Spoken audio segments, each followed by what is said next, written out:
So, what are patterns based on old traumas? We all are born with patterns from previous lifetimes, strong likes and strong dislikes, aversions, attractions. Some of the patterns are known patterns, some are unknown patterns. Some of the patterns are beneficial, some of the patterns are not beneficial, not only to yourself, but to people you love the most. They're not beneficial for the environment you live in. They're not beneficial in the workplace. So it is a gift to become aware of your own patterns. Not only it's expensive, but it is time consuming just to become aware of your own blockages, your own patterns that hold you back in terms of your own self-realization, self-actualization, in terms of your your own inability to reach your peak performance at work, at peak performance of you being yourself. Where did the patterns come from? The patterns could come from anywhere. Your culture, your community, your religion, your the village you grew up in, and so forth. Of course, your household.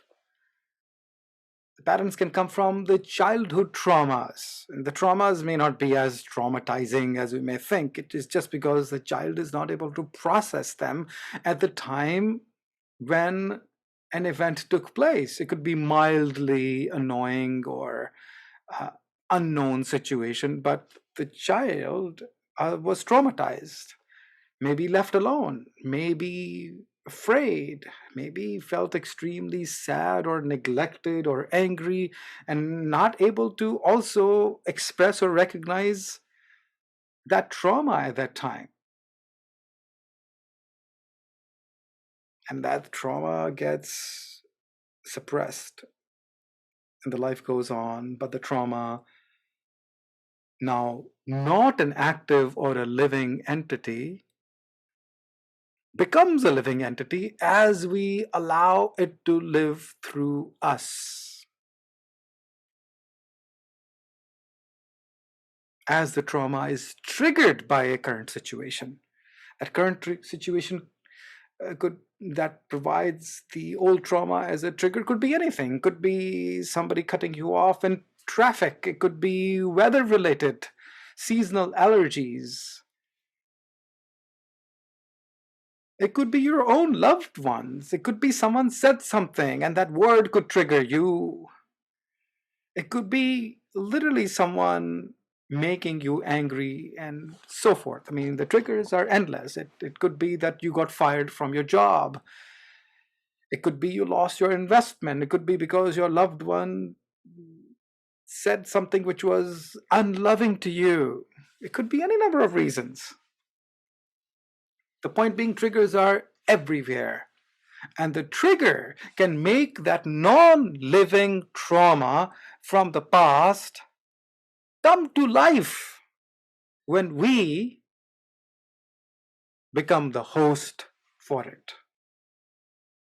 When I become the host for that non living trauma from the past, then that trauma comes to life today. So that trauma, very much like coronavirus, that coronavirus, or for that matter, any other virus, is a non living entity. And it comes to life when it finds a host. So, virus, the coronavirus, is a non living entity. But through the air channels, it finds a host in your lungs. Through the spike protein and so forth, it attaches itself, and then that programming or the reprogramming of the immune system takes place. And it's a Trojan horse, and it finds a way to replicate itself.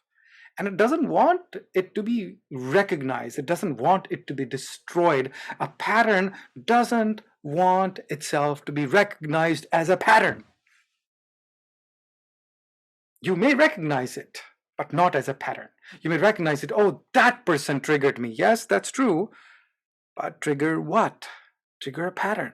You recognize it. So to recognize that, oh, it's not the trigger, it's the pattern that was triggered. That is more important. It's the pattern, because that pattern has happened before, has taken place before. This is not something new. And one can recognize that pattern through the way your body responds, through the way you feel. The stories are endless, are of various varieties, are different. But the way a different story may have made you feel the same way because of the same pattern, you could find a strong resemblance, if not identical sensation and feeling in your body. A feeling of anger, for example, a feeling of heat in your body, in a specific area of your body, let's say your heart, let's say the left side of your heart. Feeling angry in terms of not being able to connect with others.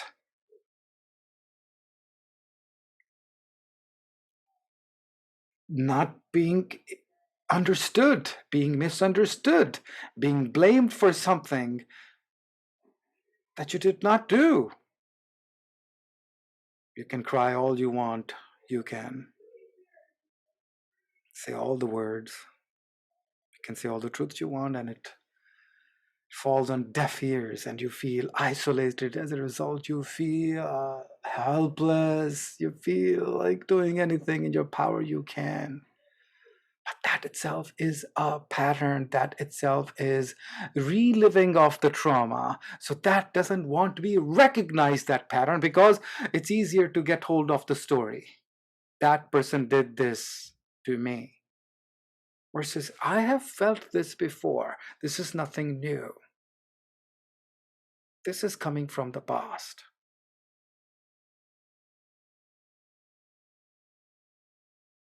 So to be able to recognize that pattern and then accept that pattern, oh, what beauty, what a gift, what awareness. It's a rare thing. And then to be able to work on the pattern, do we have the tools to work on those patterns? Do I have the tools to work on those patterns? I just recognize it, but what do I do with it? So you recognize you have coronavirus. What are you supposed to do with it? Do you have tools? Whether it is a therapeutic or home remedies, doesn't really matter. Or just working on the symptoms that the coronavirus unleashed on you so that you can get relief, so that it doesn't grow out of proportion. So I don't want to feel the pain. I don't want to feel the pain that I feel as a result of the pattern acting out. So I do anything in my power to not feel the pain.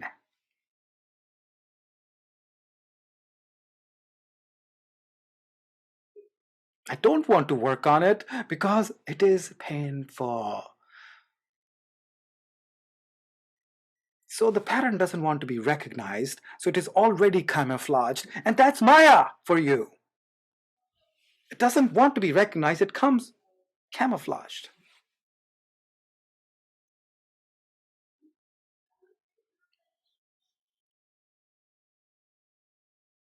And God forbid if you recognize it, it would find all kinds of reasons. You don't want to take ownership of it. You want to put the blame on someone else. Divert the attention. Who caused it? Who caused it? Well, who the hell cares who caused it? It is there.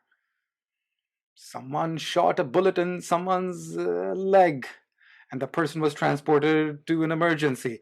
What does it matter to the doctor who shot this person? And what does it matter to the emergency doctor in terms of what were you doing and where were you that you got shot?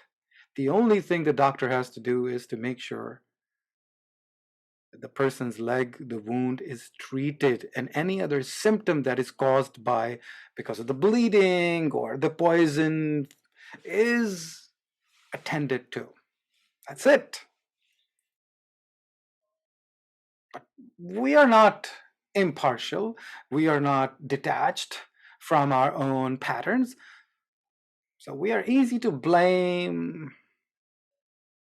or divert our attention towards who caused it or the story behind it versus dealing with the pattern. So the pattern doesn't want to be recognized. And if you want to recognize the pattern doesn't want you to own it. The pattern wants to say, well, give this ownership to somebody else. And it's painful. It's painful to work through it.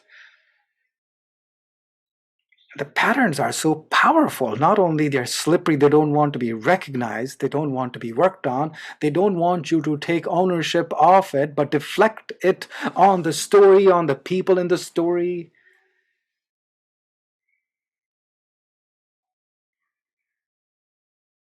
And once you start working on it, it doesn't, I myself, the owner of it, doesn't want to go through the pain. It's painful.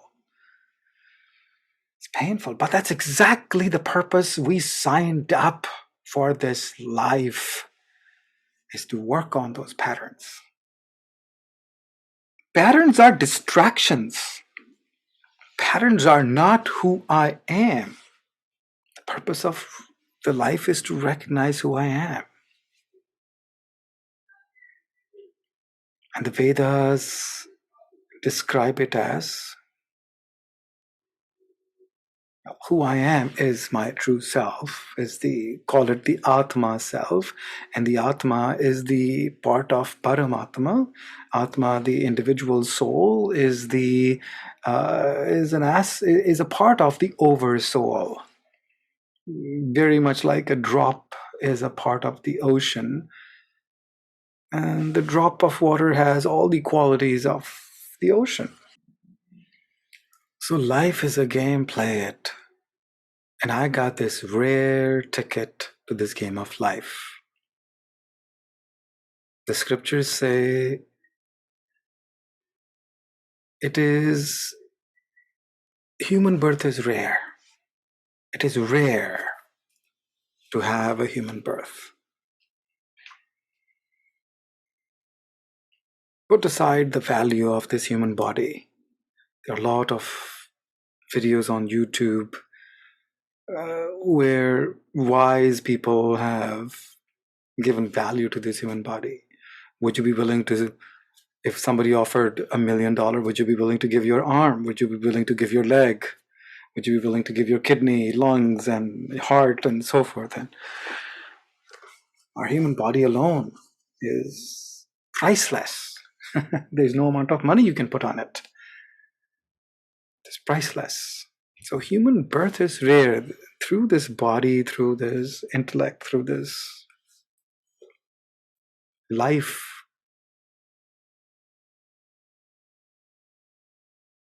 I can recognize my true reality. I can realize my true potential.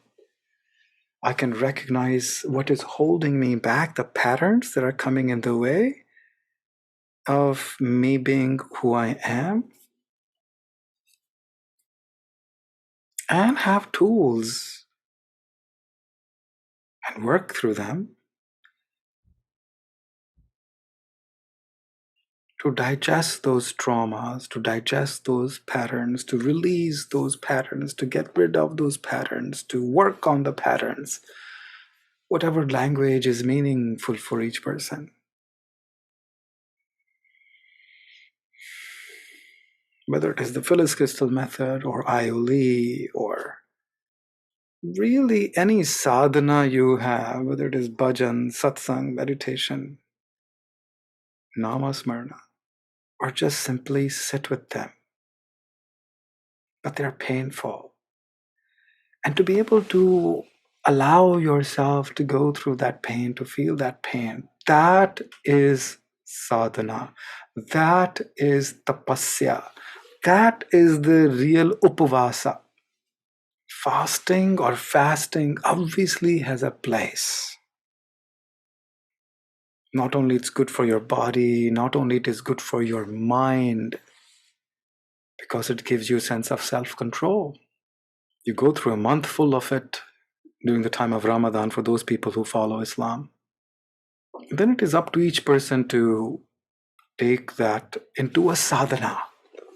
What does it mean to each person to go through the fasting? It's an inner experience. It's not just a physical experience or control of the senses and the control of the mind, which by itself is huge. But there is a deep spiritual experience if one wishes to take it. And then it becomes sadhana, then becomes a spiritual practice. To be able to go through that suffering, to be able to go through that pain, sitting with it, and not going through the distractions. A person would do anything to not feel pain, whether it is physical, mental anguish, or emotional pain. And the idea is to not to indulge in that suffering, not to sulk into this mental, emotional pain. Oh, I'm the poor one, you know. And I've gone through that. I'm not saying I'm not attacking other people. I'm saying that because I've gone through it and I still go through it. You know, poor me, unfair to me, you know, because I don't want to go through the pain. It is too painful. Too much suffering. But that's exactly what needs to take place. That is how the karmas get digested. That is how whatever I signed up for.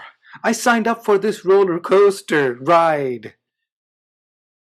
I knew I signed up for this monster roller coaster.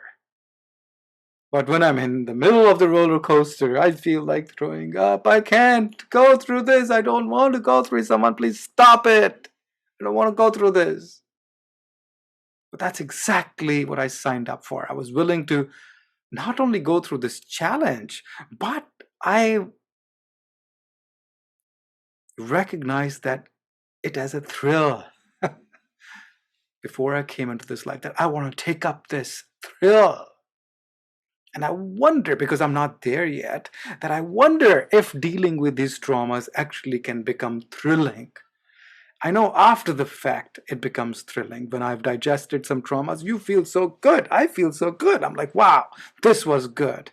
Let's go to another one. But when I'm going through it, God, that doesn't feel like a thrill.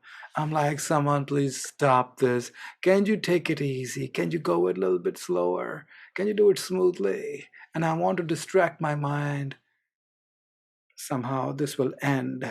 Pray this will end. Count every single second you count. And sitting with those traumas, those patterns, recognizing them and sitting with them, being with them and allowing those traumas to play themselves. Allow that roller coaster ride to finish its cycle. Whatever needs to be felt, feel it. Open your heart. Feel that pain, suffering. Let that trauma be felt, experienced to its fullest instead of just a little bit or just a little bit, just a little bit. And then I take a painkiller of sugar, of games or whatever it is. Distractions, basically. Instead of going through that, just Allow that to be felt. Okay, take it, take it, take me. Bring it on. That's part of the growth. And when those patterns are not recognized, those traumas are not owned, and I don't own them and I don't take ownership of them, and instead go through this trip of guilt and pittiness and blame everybody else, including myself and God, for the suffering and pain. And those traumas are recognized and accepted and then embraced as if you would to an ugly dog, which all of a sudden is no longer ugly. It is actually endearing. That ugly dog is actually endearing. You want to adopt that ugly dog because it is cute. So it has transformed all of a sudden from ugliness to it is a thrill. Man, that roller coaster ride is no longer making you seasick, but actually it is a thrill. Yeehaw!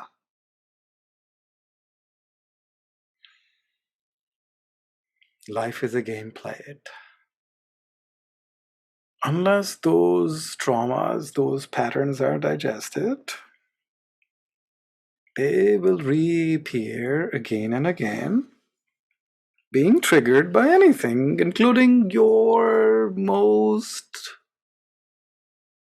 loved ones.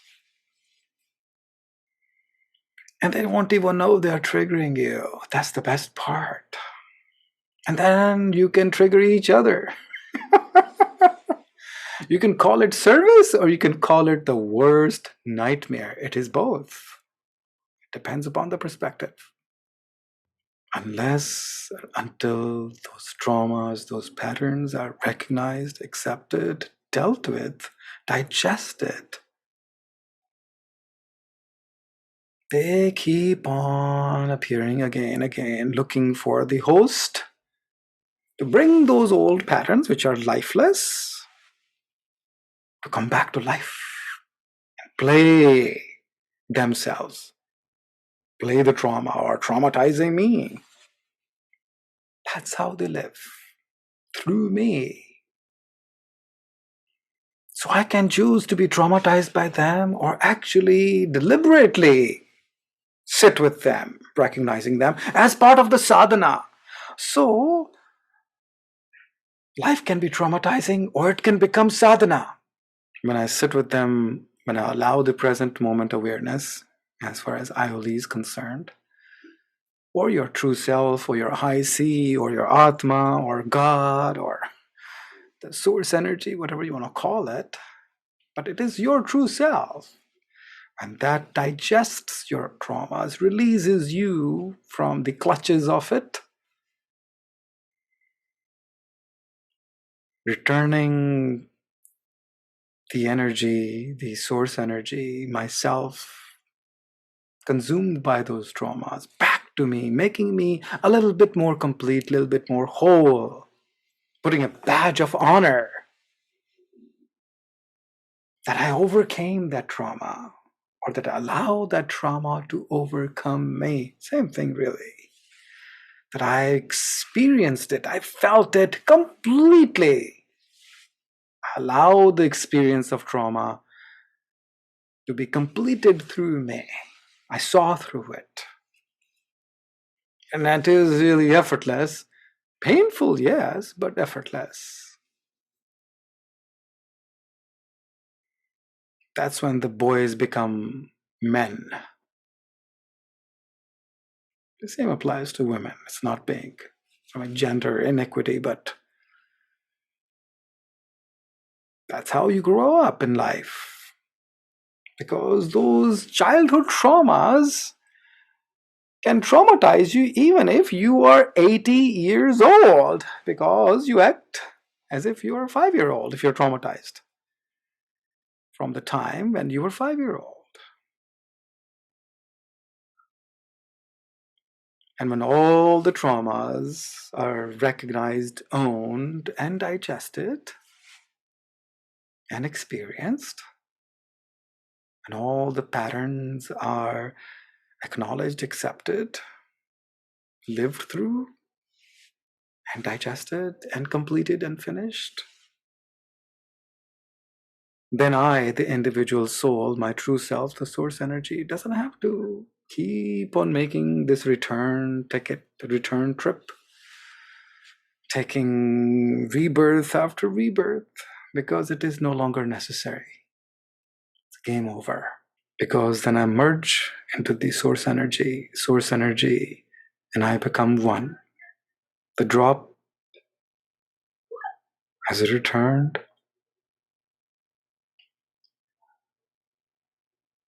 to its source, the ocean. So that sad story, that lonely story, becomes the source of wisdom, of oneness. The end. It is the beginning. It is the end. Beautiful end. An end which has no more beginning because it has arrived at its source and experienced fullness forever. Love is the answer. Love is the source. Love is the way. Love is the destination. Love is the mantra. Unconditional, non judgmental, absolute, and divine.